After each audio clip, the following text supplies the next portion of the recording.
Hi, everyone, and welcome to episode number 2 of Work in Progress, a conversation series hosted by myself, Julian Lute, and Ed Frauenheim on behalf of Great Place to Work.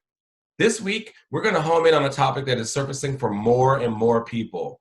How do we support folks who are missing work for various reasons? And by missing work, most people might think about the 22 million people who were laid off or unemployed. But we're talking about something different today. We're talking about folks who are missing work for reasons that include caring for others and being sick themselves. And being sick today takes on a new meaning with COVID-19. Today, there are more than 600,000 COVID-19 cases in the United States, and that number is growing. During this time, these folks are likely missing work, and their loved ones may be missing work to care for them. Other people may be sick these days and missing work, including from illnesses that may be related to stress, to weakened immune systems, and mental illness. In fact, a recent survey found that 45% of Americans have had their mental health affected by the coronavirus crisis. And I'm actually someone who's missed work recently while sick, Julian. I missed 2 days in the past week, sick and exhausted. I didn't have a temperature, nor did I have breathing problems, but I was actually somewhat fearful that I had COVID-19, and I'm feeling a lot better now. But I think there are some lessons to draw from my experience and ultimately to share with others. For one thing, going back to our last week's episode, we talked about setting limits and not being as productive as usual. We may have fewer reserves of energy during this crisis, and it's easier to get exhausted. And I think that's what happened to me. Also, I felt a variety of emotions, and these included both fear as well as shame. I was really, in fact, so ashamed of missing time that I was actually hesitant to call my first sick day a sick day. I was labeling it a PTO day. It really was getting into my sense of self as someone who's resilient, who's the reliable guy, even my sense of manliness to be tough in a crisis.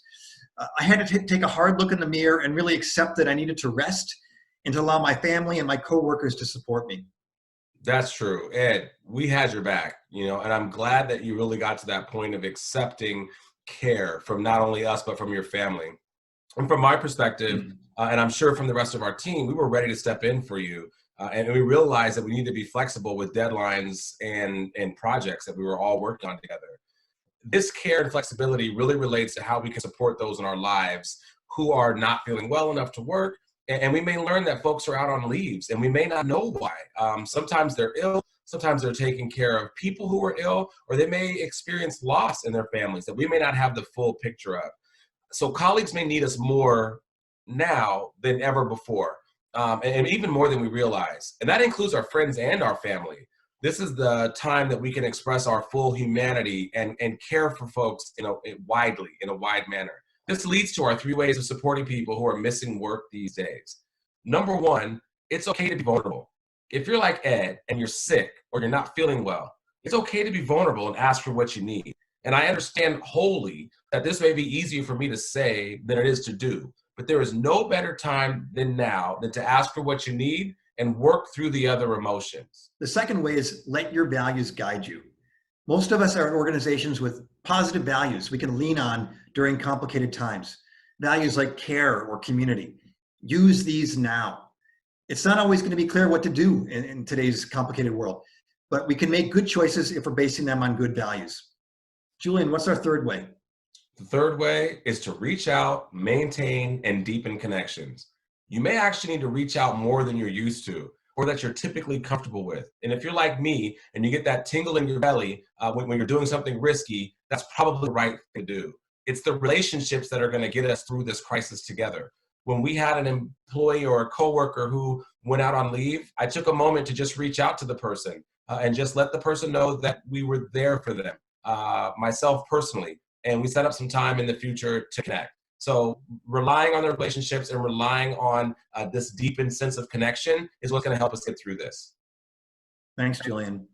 So that's it for this week's edition of Work in Progress.